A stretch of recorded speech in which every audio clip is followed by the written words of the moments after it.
thought might be the best. Yeah, that's one I haven't had. I think last year and the year before. No, it wasn't last year because I got laid off in September last year. The year before, I Hey, made it my effort to like try as many pumpkin beers as possible because it was something I was getting really into it on my own at that point. And Hmm. that was a fun fall. Now this year I'm doing Oktoberfests, you so guys are my ruining. pumpkin consumption has been minimal. Hang on. That's it. I'm gonna. That's not it. Damn it, Miguel. There you go. Nope. I've just got time for one more round. Set 'em up. You're killing me inside right now, man. Country music. That's Papa Top again. Well, actually, it's just Papa Top, not Papa Top again. If you do Papa Top again, you're not going to get the song. So, just FYI. Papa Top by Alan Jackson. And this is Beer Me 3, episode 11. 11 episodes, guys. Yay. So proud of us, guys. That's pretty exciting. We are doing pumpkin spice and everything nice. That's just a random title I just came up with right now. It's a working title. I don't know. Beautiful. But we'll see what develops. Just to kind of go around, see what we're drinking. For me, I'm drinking a UFO pumpkin, unfiltered. I'll show you the bottle right here. Nothing exciting about this label, by the way. Nothing exciting. When you look at the back, even worse. It's just like, who decided on these two pictures just to throw back here? It looks like a PowerPoint slide made by my Or mom. like a Facebook collage. Like, hey there, pumpkin. You've got a real unfiltered fall treat in your hands.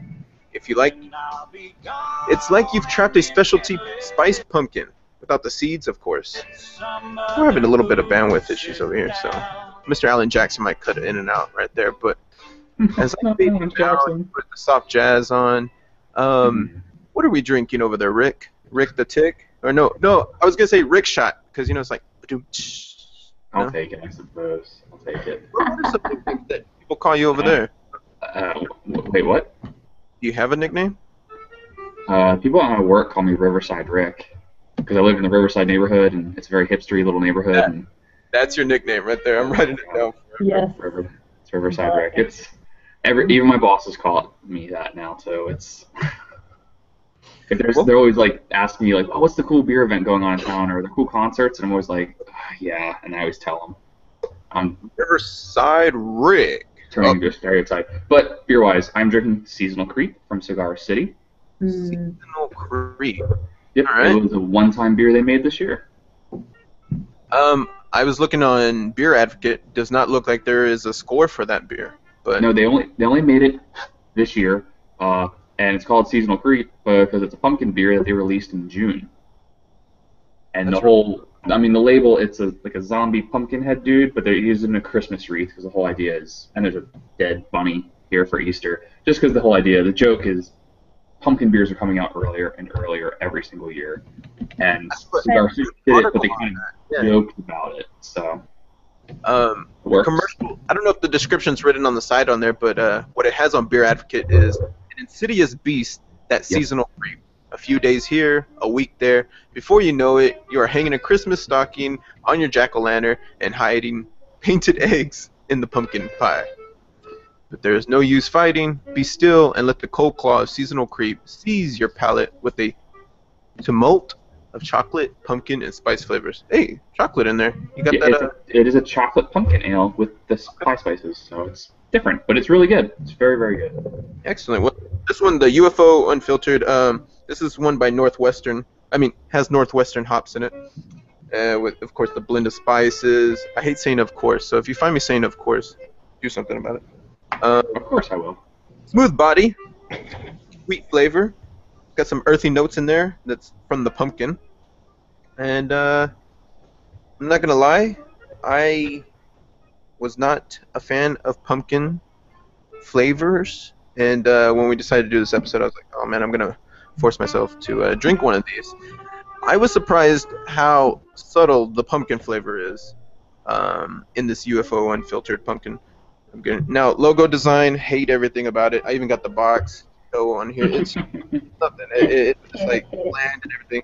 And I did that on purpose because when I was at HEB, I was like, I'm not going to be subjected this time. I'm going to pick the one with the blandest label, the lamest label I can find here, and let's just go forth with that. So I put that on, but you know, it's a very good beer, and I'm stuck with 6 of them because they didn't sell them single. So we'll make our way through most of them tonight, hopefully.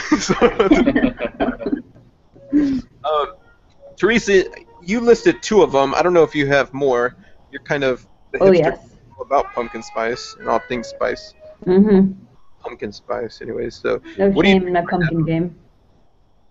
Right. I'm drinking the Whole Hog Pumpkin Ale. Speaking of bland labels, it's pretty awful. But I saw it a lot last year. I keep seeing it this year, and yeah, it's amazing. Okay. You also have the Ballast Point, right? Yes. Mm-hmm. I've never had that one, so I'm excited. Is it Yeah. now? Is it a pumpkin? Just a pumpkin ale, or is it a pumpkin Oktoberfest? It says pumpkin down. I don't know. Hmm. Honestly, I forgot that I bought it, and I saw it in my fridge the other day, and I thought a friend left it for me. That's how many pumpkin beers I have in my fridge right now. I don't remember what I bought. I have a problem. Man. Let me think what's the beer advocate score on that Ballast Point? All I'm saying, I got 5.8%. It's the same, of course, low on the IBUs. Food pairings, it says truffle risotto with butternut squash, sage, and jalapeno cornbread. So, Ooh, okay. Pumpkin Down is a Scottish ale with pumpkins. There you go. Oh, okay, cool.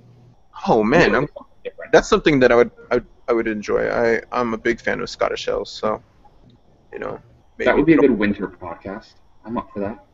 Scottish I've ale. always wanted to try them. I'm not really familiar, but I see them. Yeah, they're malty. They're sweet and malty. They're not my favorite. I appreciate them. I like them barrel aged, but by themselves, Scotch ales are not, or Scottish ales are not my jams. Huh. But they're good. They're still good. Hey man, they all can't be winners, right? No, hey, if you ain't first, you're last. Ricky Bobby. Rick and Bobby. Hey, man. Hey, so what have you guys been up to this week?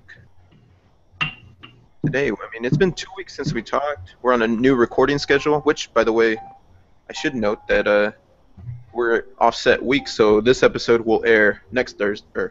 Next Thursday. It helps me help spruce it up a little bit more, and then put some space in between there because I got a baby now. So Mm-hmm. All because you couldn't keep it in your pants, man. I know. Think about it. If you didn't have that baby, you'd have so much more money and time for beer. I'm downtown Just Sonoma, imagine it. Imagine it. trying out beers, and one thing led to another. Yeah. Here's Sweet Costello, Galileo, 2 months in, and this kid's 13 pounds. Like, he's doubled his weight in 2 months. Doubled it. Then, just endless pooping. You know, we got this genie over here that's just constantly putting out the poops. And, Yeah, I saw that Facebook pic or the pooped. Twitter pic of the diaper genie bag as big as the baby. Yeah, that was pretty good. That was impressed. That was a good photo. They weigh the same. That's Yeah. awesome. It's interesting seeing him grow. Like, every day I feel like you see him get a little bit longer, a little bit heavier, and just different things about him. But babies. So my beer here, Rick, is saying that it's unfiltered. What does that mean? They don't filter it. Well, obviously, but Layman. filter beer. That's the normal. Basically, though, they don't filter, so that means there's probably yeast in there. And I'd imagine any other kind of, I don't want to use the word impurity necessarily, but impurities? But I mean, a lot of beers are unfiltered anymore, you know, because you want to leave the yeast in, you want to let it change and develop and be unique. Like, put it in there. Let them, give them the flavor. Give it to them. Skip around too much, but I was reading this article, if I could pull it back up here, about, I'm just going to hit view original. I use the Pocket app. I don't know if y'all use this, Pocket, and lets you save. So all these articles I talk about, even the beers you guys have, I throw them in the Pocket. And if you go to our website, it's on the side. It's an RSS feed that gets put out there, but I use it to save links so that I can kind of navigate throughout the show and stuff like that. Anyways, this is from thestreet.com, which has some stock trade. It's showing me the market today. But it's 11 pumpkin beers making fall flavor a simple staple. I really liked how I really liked. I'm trying to work on my language here, guys. I hate how I talk sometimes, and listening to these podcasts, I'm like, I got a lot of work to do here. Anyways, I enjoyed how this article was well written. If we say okay, so going to Pumpkin Down, Ballast Point, which we said was a Scottish ale with pumpkin in it. It supposedly gets its name from the 1993 comedy "So I Married an Axe Murderer" with Mike Myers. I don't know. I never watched that movie, but I saw the cover a few times and stuff like that. I don't know. Like Mike Myers from the Halloween movies, or Mike Myers from The actor. Austin Powers? Yeah. Oh, well, I guess they're both actors, but yeah, the Austin Power movies. 'Cause Okay, that Mike Myers. It's the 93 comedy, Mike Myers. So I married. Maybe it's a horror comedy with, the guy with the knife. I don't know. The way it describes his taste is the smoky, and this is, I believe this is their number. Well, it just has 11. It didn't rate them, but this is obviously from, obviously. There's another one of those crutch words, obviously. See, that's what this whole podcast is going to be about, me correcting myself. But anyway, it's good. Nazis in here. This beer has the smoky caramel and toffee malt of a Scottish ale, and is a fine complement to roasted pumpkin. So I'm very curious whenever you start trying. I'm curious how that beer tastes to you, Teresa. Whenever you get there, of course you're not on that one. You're on the. Yeah, because this one's very. I'll be honest. I mean, I love this whole hog one. It's really heavy on the spices and not as much on the pumpkin. I feel like that's how the pumpkin beers end up, right? They're either you can actually really taste the pumpkin with a little bit of spices, or you're kind of overwhelmed with the spice, and like. This one is definitely kind of overwhelmed with the spice. Yeah. Oh, I mean, that's just part of it. Not mad at it, but... yeah, you're either on, like, the yammy end or you're at the spice end. And I lean towards the spice because, like, I've aged some pumpkin beers just out of curiosity, and they tend to have the spices fall off, and then you're just left with, like, a sweet yam thing, and I'm just not the biggest fan of that. It's just too pumpkin-y without the spice, and I need that spice, personally. I can appreciate them both. I really can. I mean, I feel like the Southern Tier's 2 pumpkin beers are like my starters. Yeah, Pumpkin and Warlock. Yeah, so Pumpkin to me is really heavy on the pumpkin. You definitely get the spice on there. Yeah. I don't ever remember tasting Warlock and being like, oh yeah, that's got a strong pumpkin flavor. It's all about the spices, and when it warms up, it's so good. Yeah, because it's it's an imperial stout on top of it, so that kind of helps. Right. Huh. Oh. But yeah, Pumpkin I'm not a fan of. I don't understand the hype behind Southern Tier's Pumpkin. Everyone loses their minds over that beer every fall, and I just don't get it. It's basically if a Werther's original candy had sex with a pumpkin, that's what that beer is. Like its baby is that beer. It is just like so butterscotchy to me, and it's butterscotch meets yam, and I just can't do it. There's a lot of varieties to it, it seems like, and like you're saying with that, when they're throwing those spices and stuff, like just like with anything, there's going to be a lot of variation to that. Yeah, and I would say I'm kind of spoiled in Florida, because if you were to go on Google right now, or Yahoo or Bing, I'm not going to be judging. If you were to go on them right now and search for best pumpkin beers you got to try this fall, or just fall beers. A lot of times, number one is a pumpkin beer from Cigar City here in Florida, from Tampa, which is the other pumpkin beer compared to the one I'm drinking right now, and it's like number one all the time. It's called Good Gourd, and it is freaking nominal. So I'm definitely kind of biased and spoiled because I've got basically one of the best pumpkin beers in the country here that I get to have every year. I love that name, Good Gourd. Yes, it is Good Gourd, and then they did a barrel-aged version of it.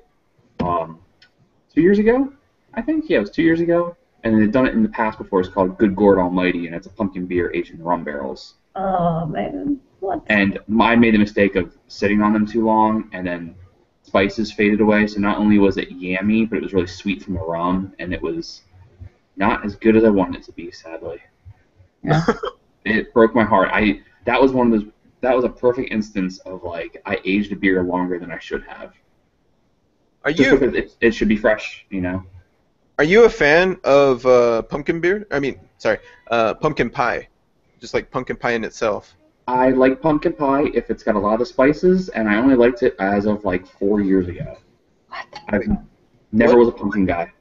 What transition in your life 4 years ago that brought you to this? When I moved to Florida in 2009, I remember sitting at a dinner in Disney World. Right, it was a vacation before moving to Florida, and in that summer, I was like, all right, I need it. There's gonna be a new Rick. It's gonna be Rick 2.0. And one of the things was, I grew up in a family that does not try new foods or anything. They eat at chains and stuff.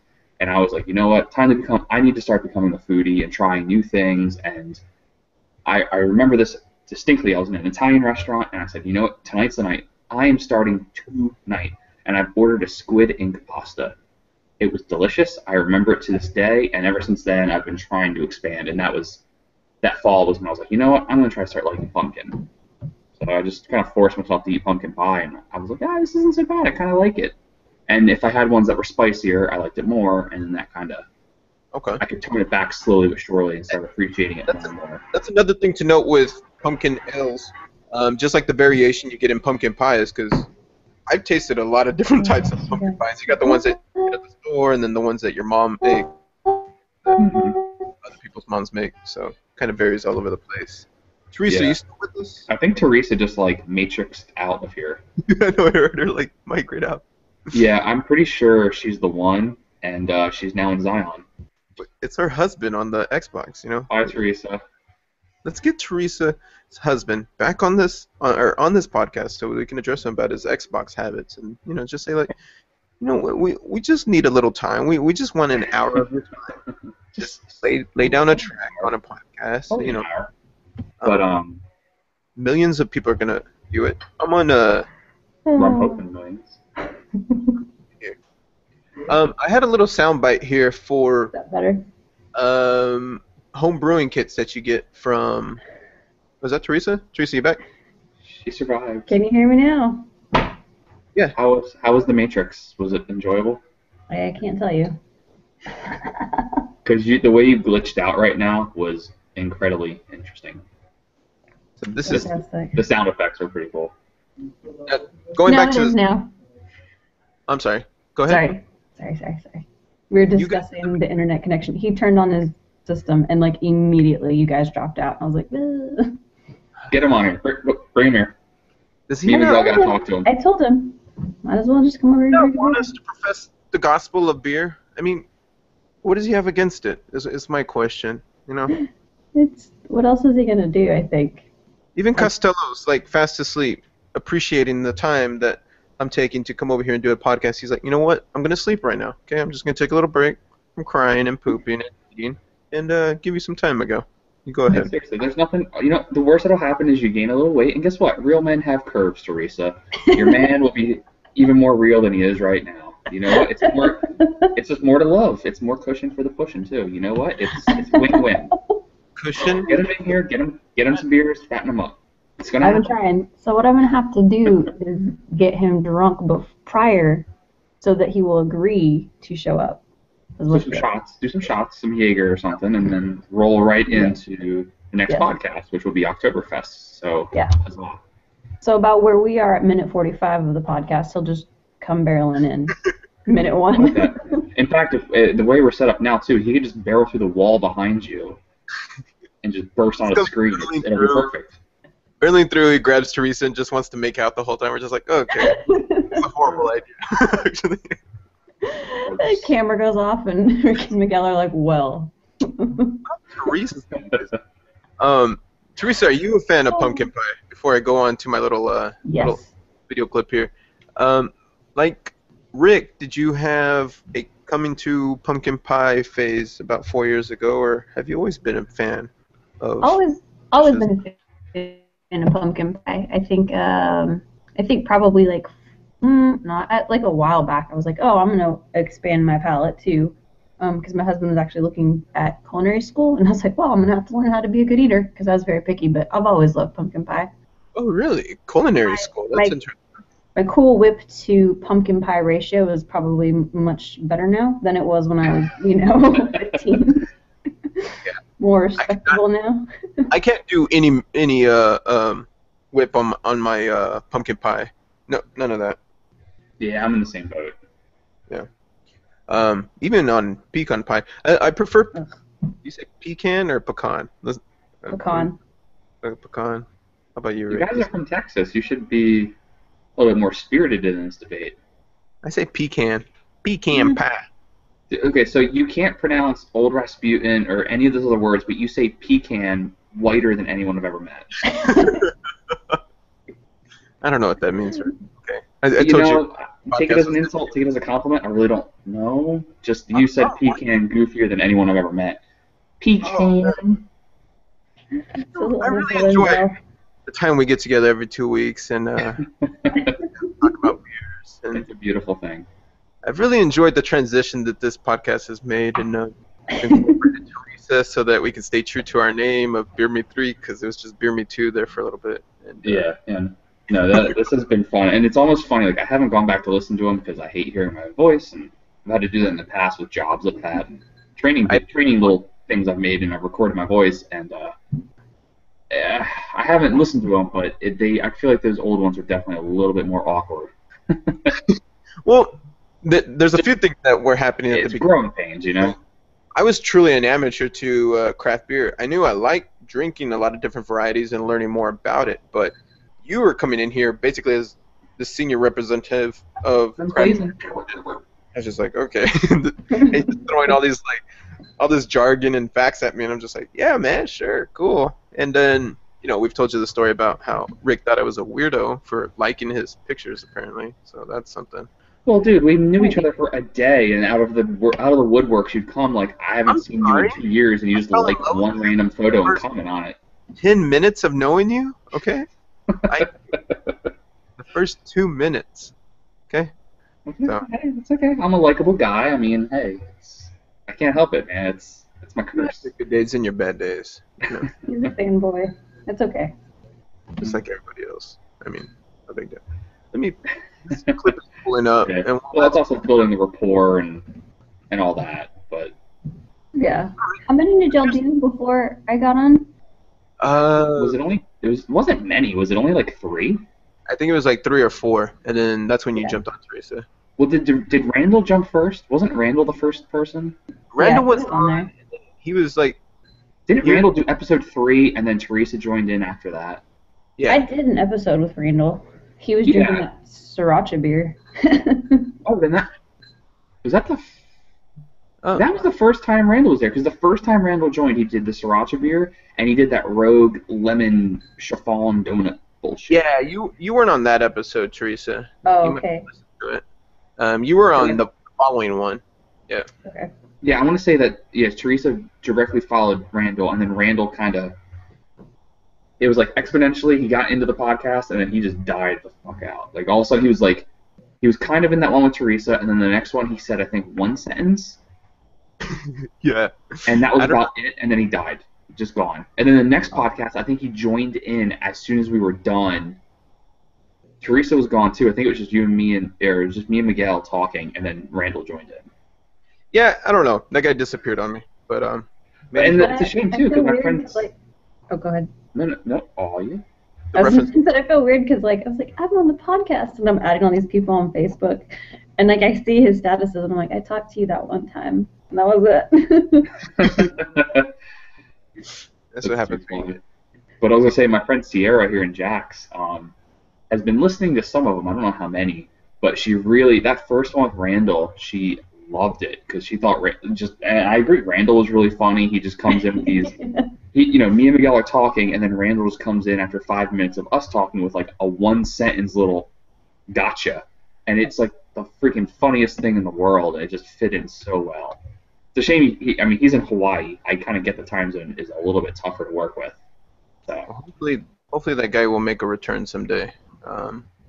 He's taking a hiatus from life or something like that. I've known people that have Steve? done that. Wherever you are, brother, and you're listening to this podcast, We love you, ask Russell. return to Shout the out to home Randall. Cheers. to Randall. To Randall. Do we pour one out for our homie? Maybe. I'm not gonna. This is too delicious. Yeah. Hmm. I guess with a Colt 45, you don't really, or whatever, this cheap malt. Let's see. Part of another one of this 11 pumpkin beers making fall flavor a summer staple is pumpkin. This is the one that you were talking about from Yeah. Southern Tier. Mhm. Um, Rude. Let's see. Read this little clip. If you were preparing for winter in Southern Tier's hometown of Lakewood, New York, you'd want fall to linger as long as possible too.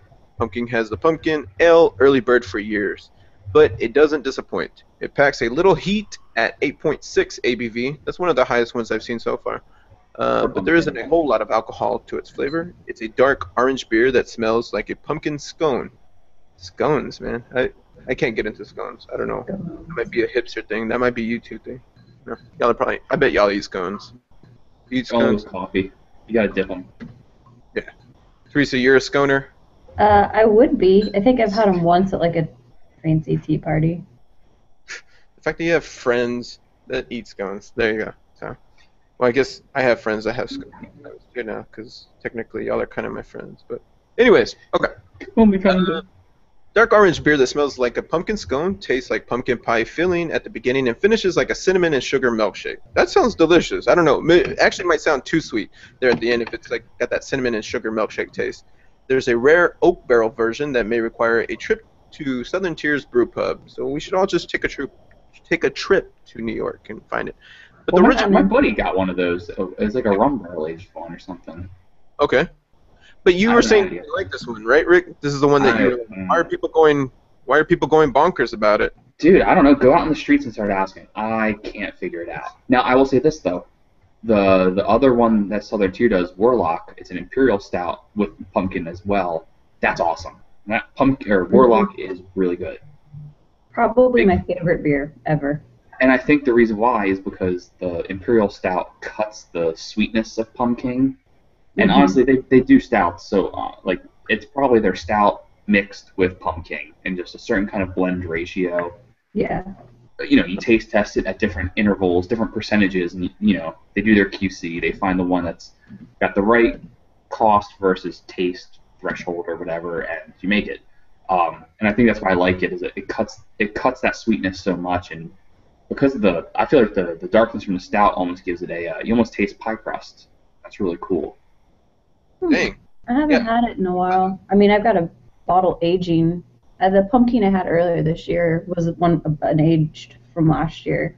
I have one more pumpkin left.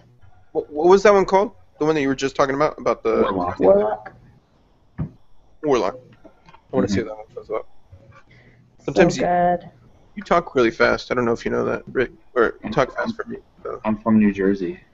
I don't know. My apologies. Jersey?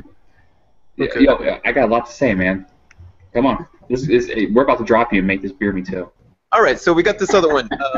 Dry Dock Imperial Pumpkin Ale. Any takers? Have we run into this one? This is from Dry Dock Brewing from Aurora, Colorado.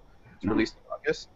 And their little snippet here is, and if you didn't think Southern Tier's release of an Imperial Pumpkin Ale so early in the year was having any effect, just take a look at what Dry Dock did to its lower octane Half Moon Pumpkin Ale just for the occasion. So apparently they released it in August now. So this goes along with how people.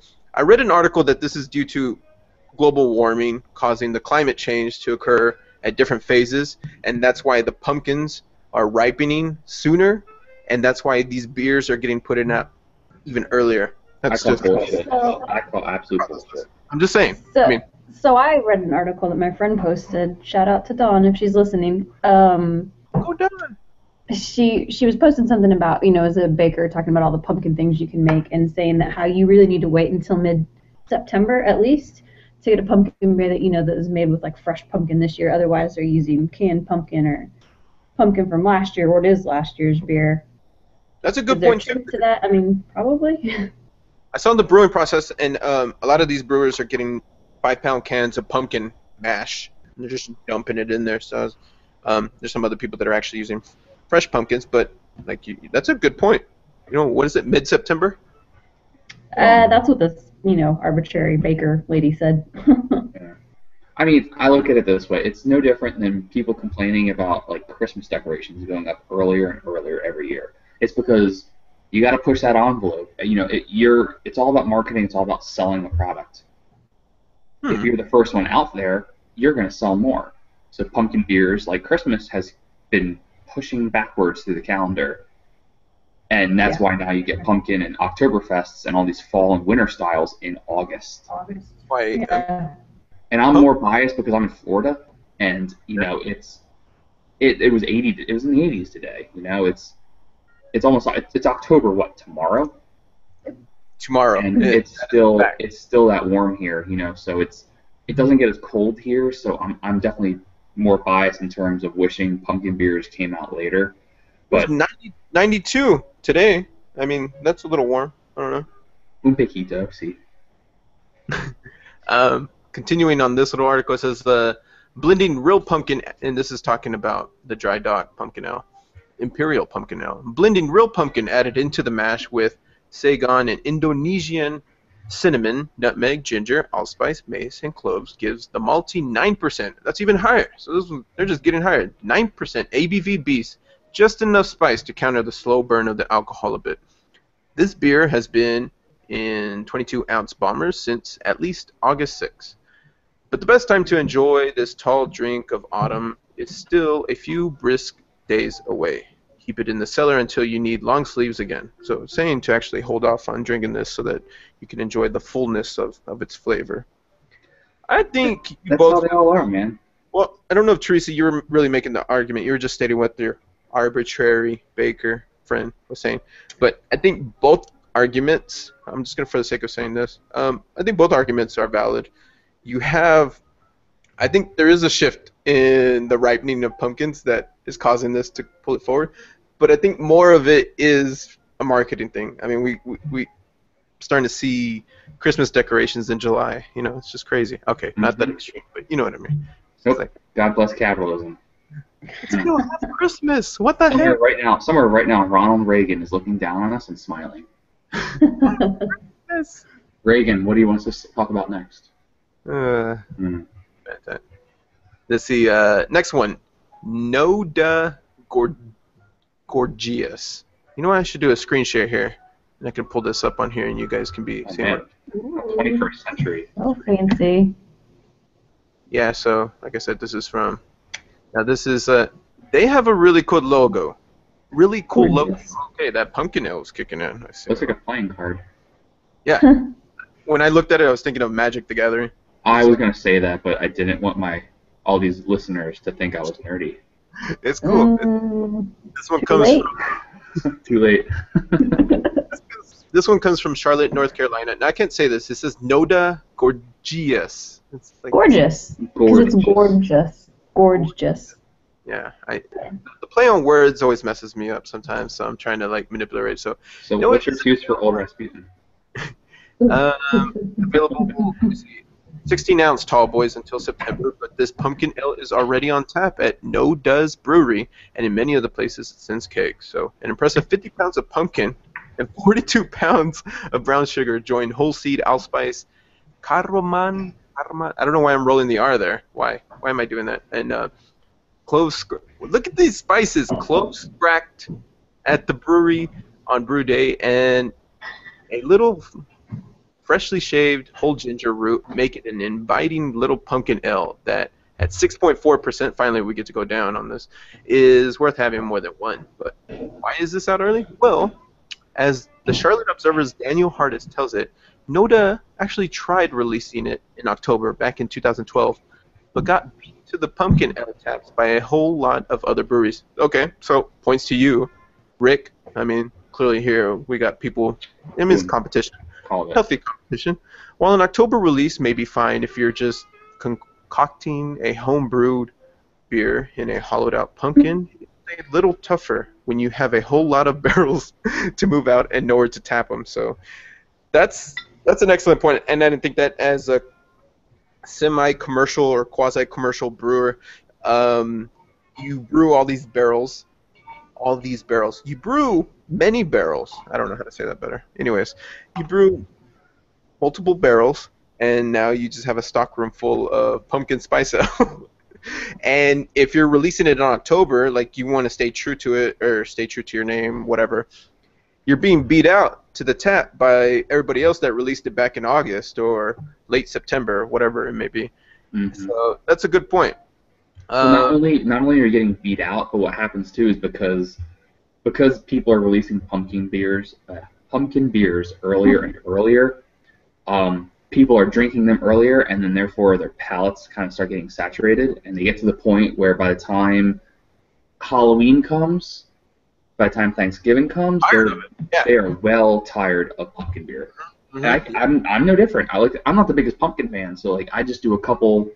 I buy a 4-pack here and there. Usually I buy singles, and with the exception of Cigar City, I don't buy the bombers.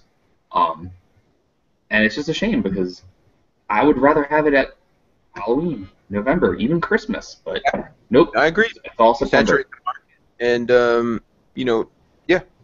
the market's saturated. Hang on, excuse me. Oh man, that's beer number 2. Let's see. Let's get rid of these pumpkin ales. Yeah, honestly, I don't know if I'll buy another pumpkin ale. If I see one of these that we're talking about with the high ABVs, I might, or the Ballast Point one with the Scottish ale, the combination of Scottish ale. Do you get Uinta there? I'm pronouncing it horribly. It's Uinta is the word. Dude, pumpkin. Oh. Unita. That's the one you're talking about. I'm talking about oak. It's the oak jacked one. I have it. Oh, you have it? Okay, I will say this. That is the only other beer besides Cigar City ones that I'll buy like a big bottle of, because that oak jacked one is awesome. Really? I'll have to look. fan of it. I've never seen that one. Right. It's a pumpkin ale, an imperial pumpkin ale aged in oak barrels. Wow. No, the one I'm talking about is it's called Pumpkin, and it comes in the box just like Baba Black Lager, and there's another one that Hop Nosh. That's from Unita. Is it Dogfish Head Pumpkin Ale? No, this is just Unita. If we're talking about the same group here, Unita Brew. I'll pull it up here. Let me see. Unita. Their logos. Pumpkin Harvest Pumpkin Ale. Yep. Haven't had it. Pumpkin. Yeah, because they spell it Pumpkin. Pumpkin.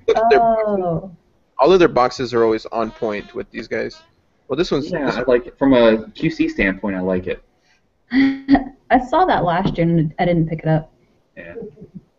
I haven't tasted a bad beer from these guys. I mean, look at this box right here. This is the actual logo right here, and I mean, this is just a piece of it right here. Well, I was gonna say that's why I like, I like that their labels are simple but clean, and I don't know. I like them for their labels. I like their boxes. I like the presentation. Yeah. They always do this thing right here, like they're on the edge of almost being too busy, but not. It looks like something off of like Pinterest or something. Like it does. I don't know what it is, but I freaking like it. Like I said, we've talked about this so many podcasts where it's usually talking about not buying a beer because you dislike the label, like Lagunitas or a few others, and then later you're disappointed. But with them, I bought their beers originally because I was like, ooh, this is a little sexy for a little case of 6 cans of beer. Like I like that their cans come in that little box. I don't know, something about that is just very visually appealing.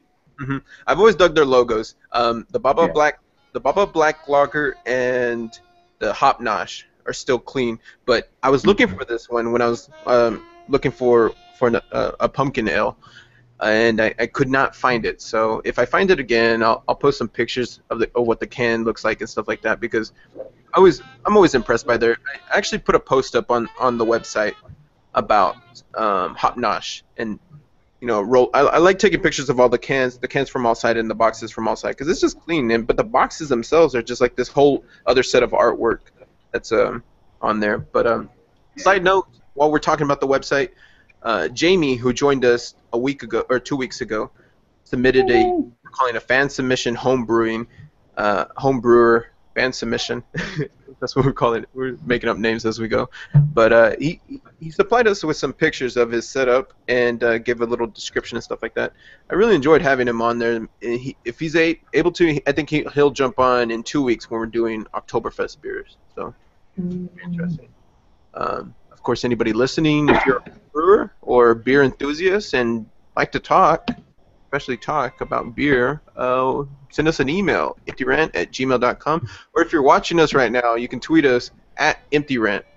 Anyways, that's my plug. Okay, I'm going to jump in. Please join us, because Miguel keeps talking to me like I really know what I'm doing with brewing, and I fucking don't know what shit I'm doing. Please join us. You're good. You know things. I know things. I do not know enough about brewing, hence I haven't done it in over a year. Miguel puts me on his pedestal, and sometimes I'm like, oh my god, like. From my perspective, I'm like, oh yeah, that guy knows what he's doing. Yeah, and you know what? I'm doing the whole fake it till you make it thing over here. Like, holy crap, he thinks I'm like this master brewer, and I'm just going in there like, oh god, what am I doing? We're all faking it till we make it. I like on this website. Look right here. It's like, oh look, the Dow went up 235.57 points. Oh, boom! See, there's my beer. There's my beer I was talking about. 0.47% growth, and the Nasdaq, however. Now Miguel wants to talk stock Who cares about trading. Nasdaq? Good Gourd is right there. Look at it. I know. We're going there next. And Relax. seasonal creep. All right, so this is Seasonal Creep Chocolate Pumpkin Ale and Good Gourd Imperial Pumpkin Ale. This is from Cigar City Brewing. Now, Rick is drinking the Seasonal Creep Chocolate Pumpkin Ale at this time, and just like you said, it has a release date of June. Jeez, June we're getting pumpkin ales. Hence, that was the joke. Although I'm really afraid that because they joked and did that, it's gonna set the bar a little lower. I'm really afraid. We're gonna start getting that in August. I mean, you know what's gonna happen? It's gonna keep going further and further, and then it's just gonna lapse around, and it's gonna be starting released in October again.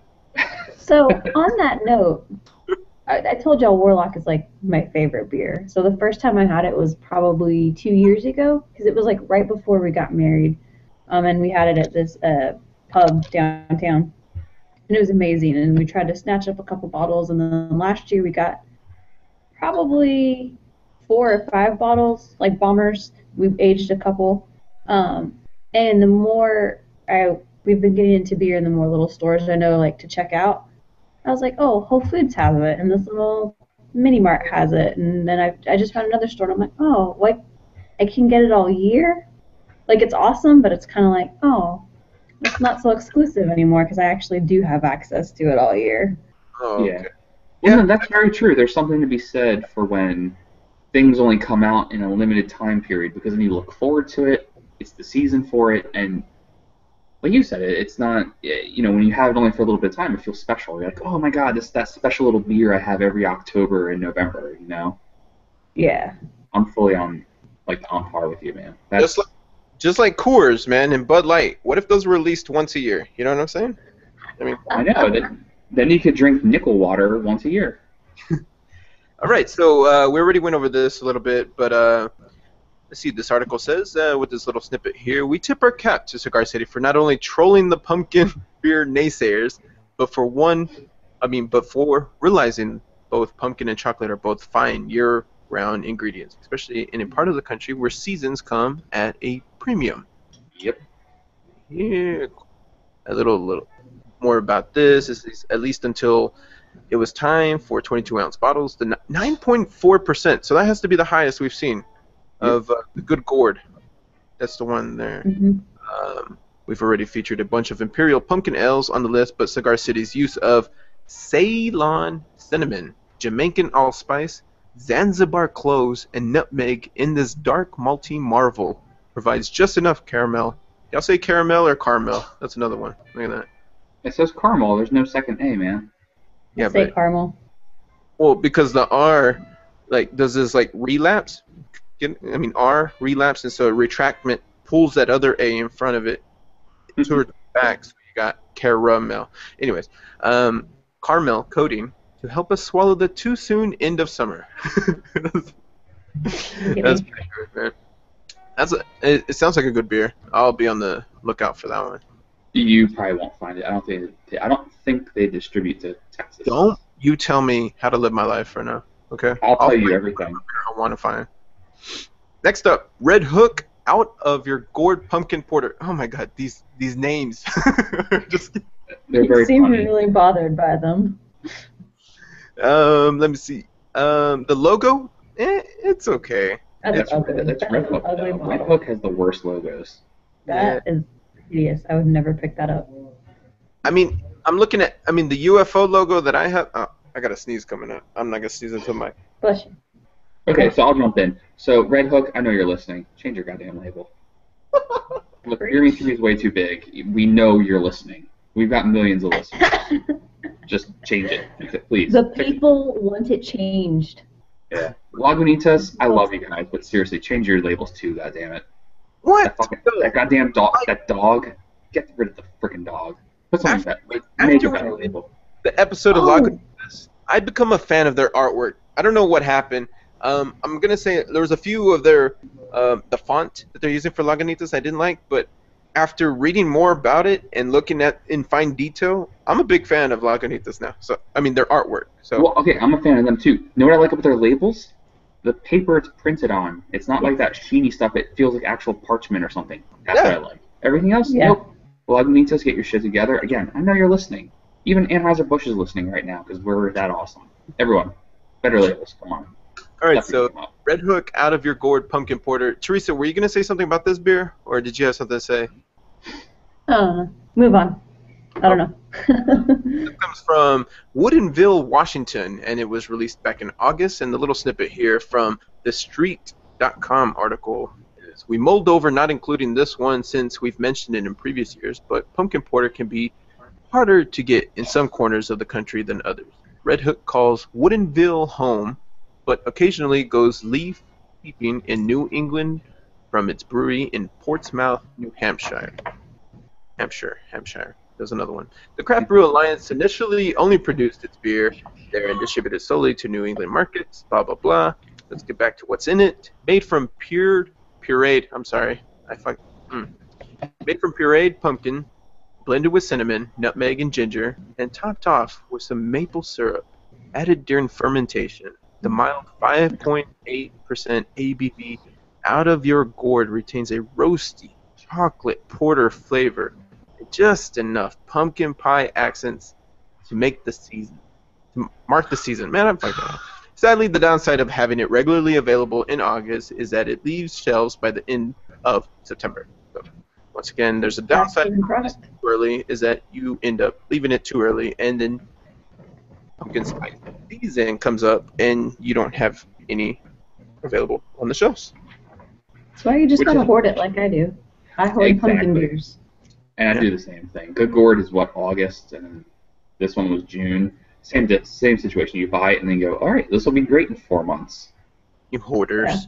Yeah. Yay, holidays. Well, I keep buying all the singles, and I just started drinking my singles over the weekend. But I've got the 2 aged ones plus 3 or 4 other bombers of pumpkin beers. But I'm saving those because we want to do like a tasting and like a whole dinner thing with our friends. So that's kind of what I'm saving it for once it cools down.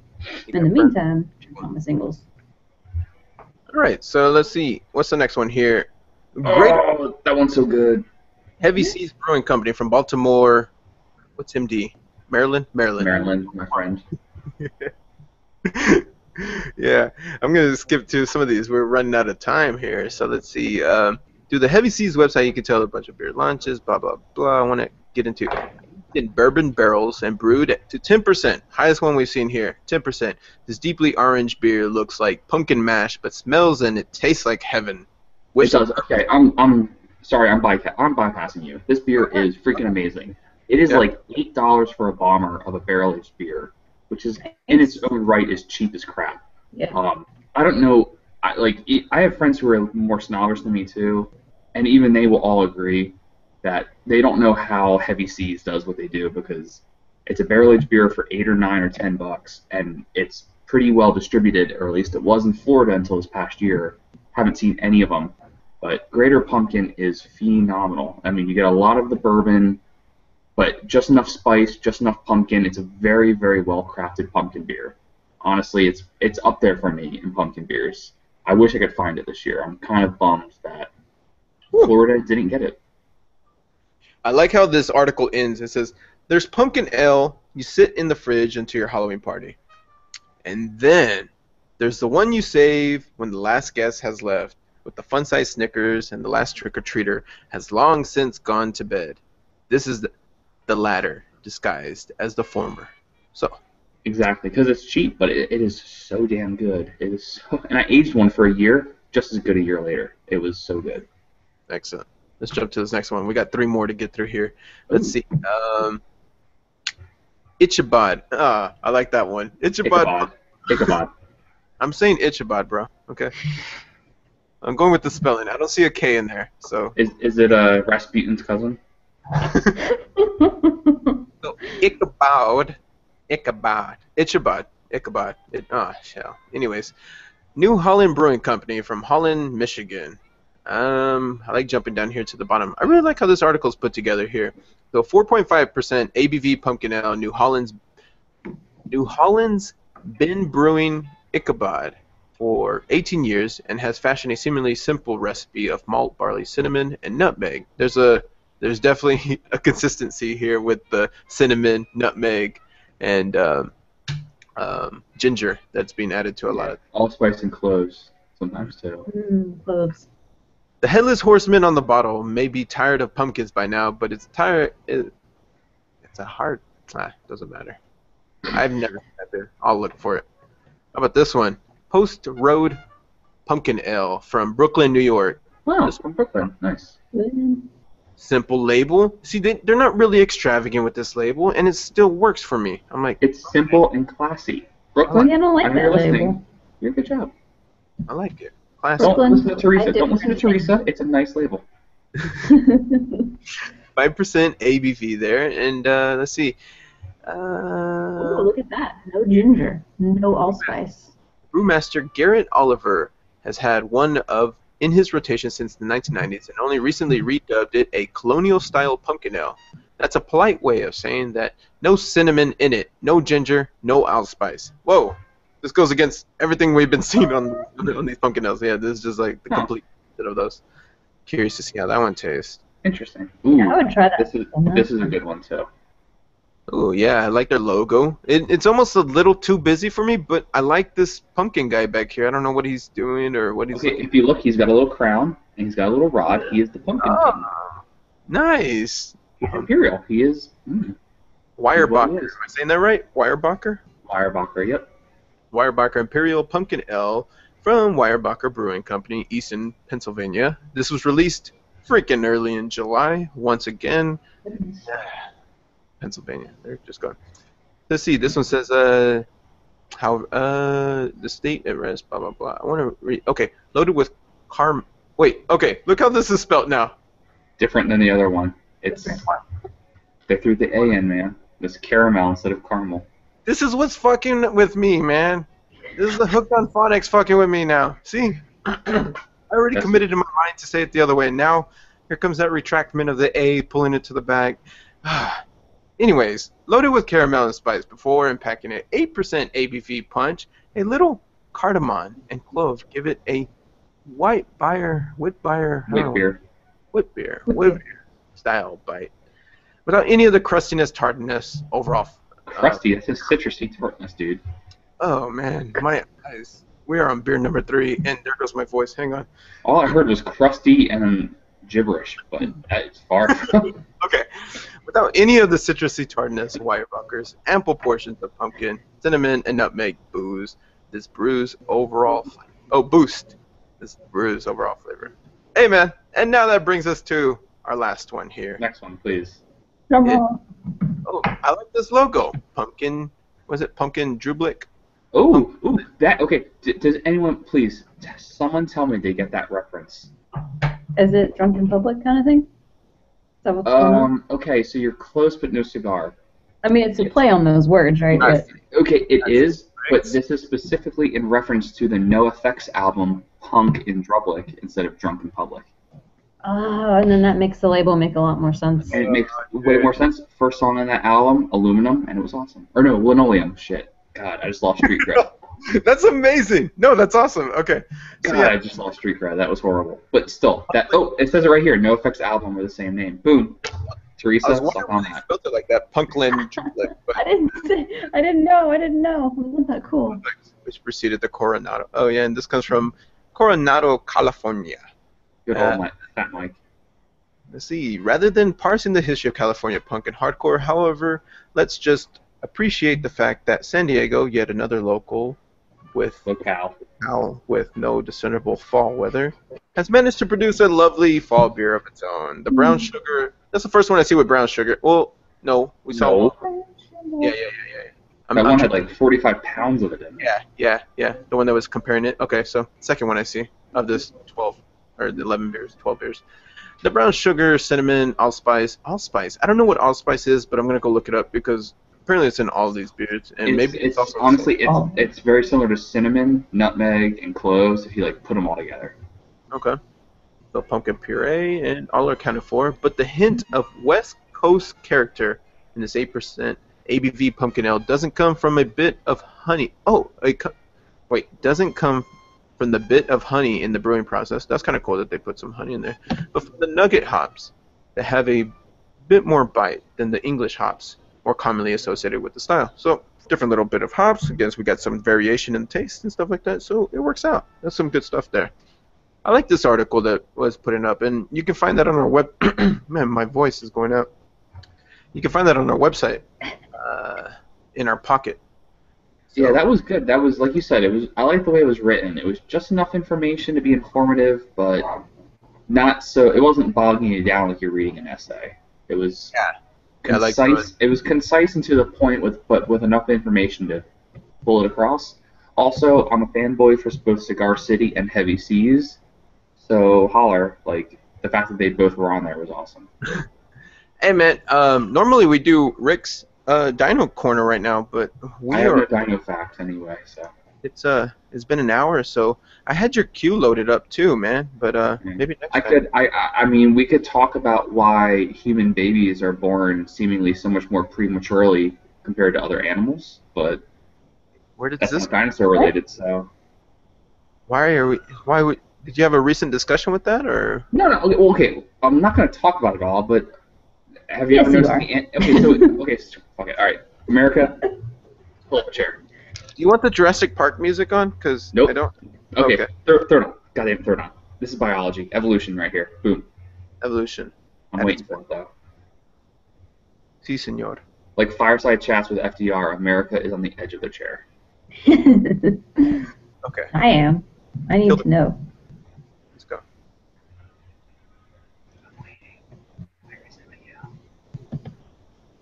I have no witty comments. This is where we need a rainbow. What are we waiting? Are you waiting on me? We're waiting on Jurassic Park music, Miguel. Oh, I asked you, and you said no. Don't. I said yeah. No. Okay, fine. Screw it. All right, we're moving on. Okay, No, so. I'm gonna get a wish right now. Okay, so but have you noticed? I mean, everyone has to have noticed. Can you just give me a second, please? Okay, damn it, Jesus. All right. Well, I can talk about the Ballast Point beer that I had. How did it taste? Teresa for the win. It's good.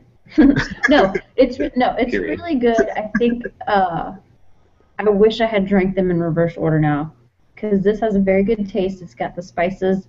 It is not overly sweet and spicy like that whole hog. So I still like the whole hog, but I get where I like that beer, and probably not a lot of beer drinkers would like that if they don't like the sweet. Okay. But I think the Ballast Point would probably be a good happy medium there. Yeah, well, the fact that it's a Scottish ale with some pumpkin flavors in it, that makes me want to drink it more. And then I'm a big fan of Ballast Point.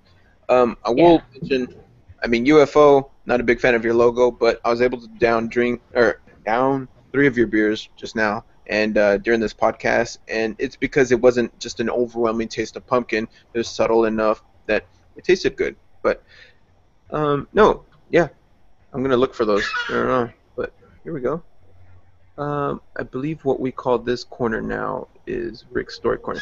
But Rick's Story Hour doesn't have dinosaur facts this time. No, it's Rick's Dino Corner, not Story Hour. Okay, whatever. Whatever you want to call it, it's all the same. I love my dinosaurs. All the stories are about dinosaurs. I love dinosaurs. I have a cousin that doesn't believe in dinosaurs. Like it's a thing. Like Why a does higher he- power. That's not- were they planted by the devil? The bones. She thinks it's all a hoax. Or she has recently retracted her position to say that she thinks they either never existed or that they still exist, but there was never like an extinction thing. Like no other animal has ever gone extinct before. I don't know. She kids, thinks the man. dodo or Tasmanian tiger. I don't know. Kids, man. Kids. Future of America.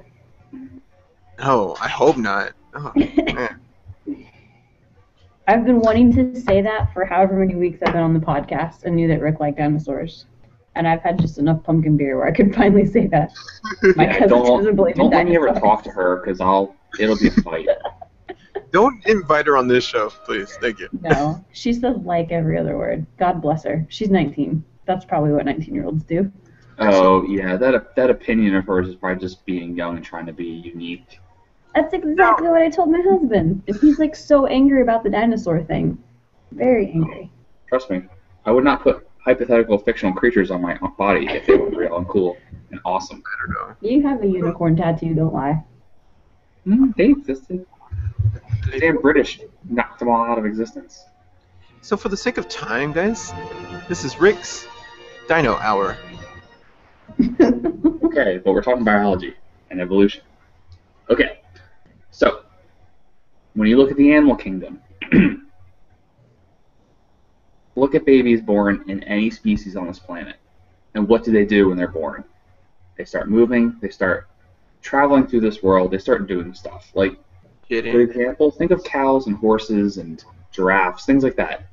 They literally, a giraffe is actually a really good example. Think of a giraffe. Falls, 8 feet, 10 feet out of the air onto the ground, and within a few hours they're walking. Horses and cows aren't very different, except for the height of dropping from, the uterine canal. But within such a short period of time, those animals are walking, they're eating, they're doing their thing. Basically, they mature a lot faster. Yeah, No, it's not that they mature a lot faster, they come out more mature. Think about sea turtles. Sea turtles pop out of an egg, dig through sand, and then find their way to the ocean using, I think, the Earth's magnetic field, and then swim away. Yet, human babies come out, and they're kind of like little wiggling potatoes that cry. Like, that's really, literally, that's it. They aren't, they're human, but they're only so human. They're potatoes that cry. They're literally wet potatoes that cry. And for a while, I've heard several people ask this question, well, why? Why are human babies so different? But if you look at the animal kingdom versus us, well, what's the big difference? Well, we walk on 2 feet. If you look at what would be needed to go from 4 to 2 feet, if you look at the physiological changes, basically what it is when humans went to standing on 2 feet, they had to sacrifice things. One of which actually is the kind of like hips and birthing canal size. Basically, if a human was to be born right now with the cranial capabilities of other animals in the wild to survive like they do, it wouldn't be able to be born. The mom would probably die. It would not be able to fit through the birthing canal. It wouldn't be able to fit through the hips. It wouldn't fit. None of that would work. So basically, when humans went to 2 feet, yeah, they basically sacrificed that ability to go to 2 feet. So the idea is human babies, your little potato right there, that potato was born prematurely in terms of biology and the world and the environment. That's the guy right here. Because you guys are on 2 feet. Look at that thing. Get it together, Costello. So basically, that's the whole concept, is that so much of that baby's development happens outside of the womb, because if it happened in the womb like it does with other animals, you would not be able to have birth to that animal. And by you, I mean your wife, not you.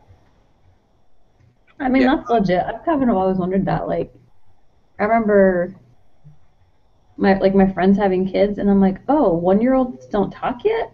Oh, okay, I guess that's right. Maybe they're walking, maybe not. Exactly. And even if you look at like chimps and monkeys and stuff, they kind of come out that way, but not nearly as close as humans. Humans have the longest developmental phase of that baby stage. Because of that, we sacrificed it by walking on 2 feet because we're badass like that. What do you consider it? Like 18 years to like full development? Oh yeah, totally, dude. What I want to do, I've talked to my soon-to-be wife about it. I want to adopt a kid at like 17 years and 10 months old. So then you have them for a few months, and they're 18, and you can kick them out. Boom. Oh, jeez, man. Oh yeah, dude. You still have kids? You have kids, but then hey, they're adults. Guy, man, look at this guy right here. This guy. So is that what we have in store for us, Miguel, me and Teresa, when we eventually have kids, not together, but separate? Right. Like, clarify that statement because it's going down a weird road. Yeah, no, I had to. That's why there was no period. It just was one full statement. Because as soon as halfway out of my mouth, I realized what I said. You would have a hipster baby to the second degree, and I don't know if the world could handle that. I know. Riverside Rick. God. My baby. See, I've gone to the other end. I'm down with like the little cute baby, and maybe that's like a maternal biological thing. But at the point where they can start talking back, I'm like, I get why boarding school is the thing, and I'm okay with it. I am okay with that decision. Also, daycare is expensive as shit, so that makes sense. Yeah, Just- I mean, all that makes sense. No way. This guy's been a handful, but I'm still able to keep up with most of my schedule for the most part. I don't know. I guess it's just how you handle stress, how you can handle it, how you can't handle it. Yeah. Okay. Have you and Laura had poopy diaper fights yet? No, is that a thing? I don't know. Of course it's chooses a the thing. most You guys diapers? each get one bag from the diaper genie, and you just go at it like Nerf darts, but with poopy diapers. No, man, we haven't had poopy diaper fights, so. Wait, it'll happen. It'll happen. I Who comments about this guy's getting yancy on here?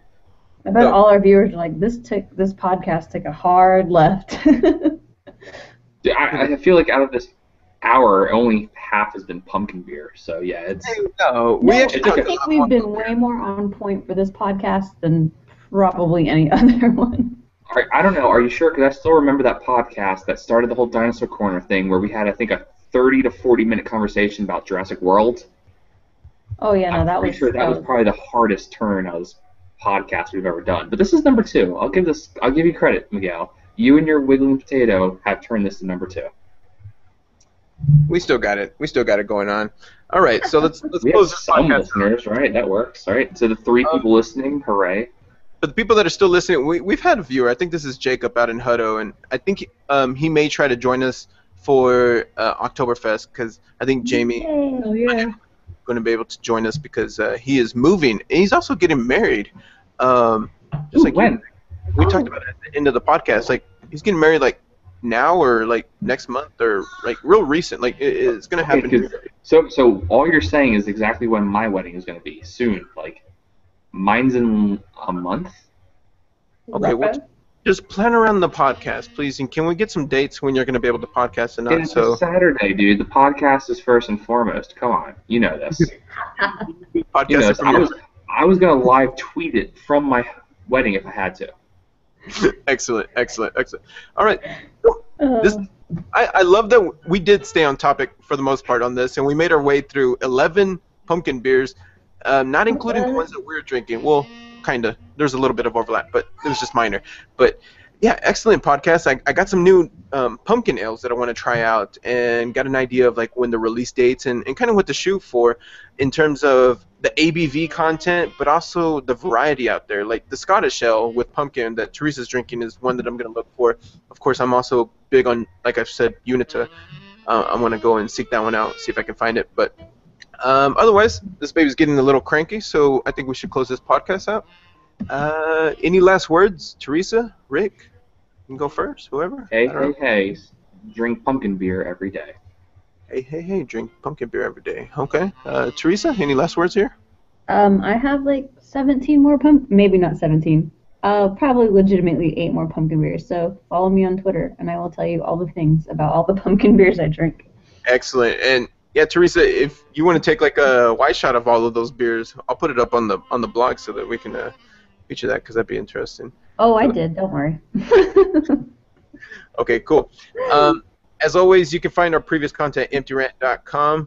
This is a variation of the Empty Rant podcast rants that we have. We have Geek Rant that we're starting up next week with Tony and Jesse. We're talking about all things nerdy. That's a exciting kind of. That's how Empty Rant started. We started talking about comic books, science stuff, and then it deviated into these other conversations because some of the original founders had to go and do other stuff with their lives. Not mentioning any names, Tony, and then we slowly found ourselves kind of going back to that point. So it's an interesting time to be with the Empty Rant podcast. We're a unique podcast that offers multiple rants on one RSS feed. Maybe one day we'll be able to deviate every rant onto its own RSS feed. But you know what? Right now we're just everyday men and women on everyday budgets. So this is where we Okay, I'm find gonna text you tomorrow. I'm upset you have a new geeky, nerdy podcast, and I was not invited. Oh, you can definitely guest on it, my friend. But it's gonna alternate. My first thought earlier was that looks like a Magic the Gathering card, and then I said it looks like a playing card. Just if that doesn't give me a little bit of street cred. I'll include you. No, I'll include you if you want This to. Magic card's not 5 feet from me, right here. I will pull those fuckers out right now and show you my EDH decks and my 60-card normal goddamn Legacy decks. You I didn't think about it, Rick. Whoa. Whoa. want that to happen, Miguel? Nothing science nerdy. It's basically we're trying to go back to our roots of Empty Rant, but as a different variation. I'll include you on the email chain, and not a problem there. Awesome. Join in when you can, but it's super nerdy, so you know. Just kidding. I don't think you really know me yet, Miguel. There's certain things my fiance doesn't know about me because they're so nerdy. I'm afraid she'll regain her virginity. That's how. I'm afraid, Miguel. It's the Pumpkin Ale Talk in Riverside Rick at its best. So join us in 2 weeks again. Hey. Oktoberfest beers. I'm excited about that one. Yes. I searched for pumpkin ales. I saw nothing but Oktoberfest everywhere, and now all the Oktoberfest festivals are occurring. So this is going to be a great time to try some of those, sample them. And again, I like the format that we did this show on. We'll continue something like this of looking at other people's ratings, but also commenting about our trials and tribulations with the samplings that we have encountered for the past 2 weeks. Shout out to all the other podcasts. This is national. Well, at the time of this recording, it is International Podcast Day. So, shout out to podcasts that have supported us. We are sitting at about 450 followers on Instagram. That's organic followers. My friends or my mom's friends supporting me. These are just random people. We made a podcast. We started putting ourselves out there, and 400 people followed us. You know, so that's kind of cool. Other than that, good night, good morning, good afternoon. I don't know where I'm going with that. All right, God bless America. God bless America.